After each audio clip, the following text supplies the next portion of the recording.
ప్రస్తుతం భార్యాభర్తల కేసులు, విడాకులు, భరణం ఇవన్నీ సమాజంలో చాలా ఫ్యాషన్ అయిపోతూ ఉన్నాయి. అసలు కొందరు పెళ్లి చేసుకొని 6 నెలలు కూడా కలిసి ఉండడం లేదు. ఎందుకు బంధాలను ఇంత దారుణంగా ముగించుకుంటారో నిజంగా అర్థం కాదు. ఇంకొందరిని చూస్తూ ఉన్నాం. ఏకంగా చంపేయడాలు, పెళ్లి కాకముందే చంపేయడాలు, పెళ్ళైన తర్వాత చంపేయడాలు, పిల్లలున్న భార్య భర్తను చంపేయడాలు. ఇందిరా బాబు, నిజంగా సమాజం ఎంత దారుణంగా తయారవుతుందో చూడండి.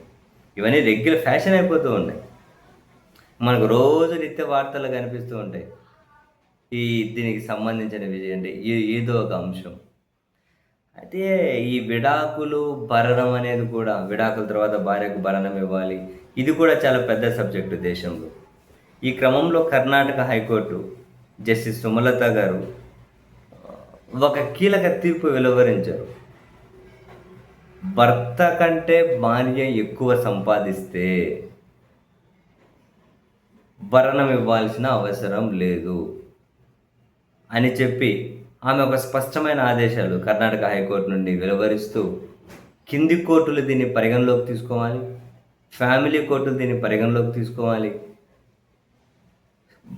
విడాకుల తర్వాత స్త్రీకి పురుషుడు ఖచ్చితంగా భరణం ఇవ్వాలి అని చెప్పి ఎక్కడుంది? ఇటువంటి అపోహ మీద తీర్పులు ఇవ్వకండి. ఒకవేళ విడాకుల తర్వాత భార్య జీవనానికి కనుక అనుకూల ఆర్థిక పరిస్థితులు లేకపోతే మాత్రమే భర్త భార్యకు భరణం ఇవ్వాలి. భర్త కంటే భార్య ఎక్కువ సంపాదిస్తూ ఉంటే మాత్రం భరణం ఇవ్వాల్సిన అవసరం లేదు అని ఒక సుస్పష్టంగా తీర్పు చెబుతూ, అది కూడా ఏదో కేసుకు సంబంధించి భర్త 60,000 సంపాదిస్తున్నాడట, భార్య ₹1,00,000 సంపాదిస్తుంది అట. వాళ్ళు విడాకులు తీసుకున్నారు. సో భర్త భార్యకు ప్రతి నెల ₹21,000 ఇవ్వాలని చెప్పి ఫ్యామిలీ కోర్టు తీర్పిచ్చిందట.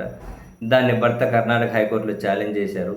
ఆ పిటిషన్ విచారణ సందర్భంగా జస్టిస్ సుమలత గారు, భర్త కంటే భార్య ఎక్కువ సంపాదిస్తూ ఉంది అండ్ ఆమెకేమీ విపరీతమైన ఆర్థిక కష్టాలు లేవు, భార్య వాస్తవ ఆర్థిక పరిస్థితులను దృష్టిలో పెట్టుకోకుండా ఇలా తీర్పులు ఎట్లిస్తారు? స్త్రీని పురుషుడే పోషించాలి అని చెప్పి ఏంటిదంతా? ఇటువంటి అపోహలను కట్టిపెట్టి తీర్పులు ఇవ్వండి, రియాలిటీని బేస్ చేసుకొని తీర్పులు ఇవ్వండి అని చెప్పి, ఇక్కడేమి విడిపోతున్న ఈ భార్యకేమి భరణం ఇవ్వాల్సిన అవసరం లేదు అని చెప్పి ఆమె తీర్పు వెల్లడించారు. చాలా సంచలనమైన తీర్పే.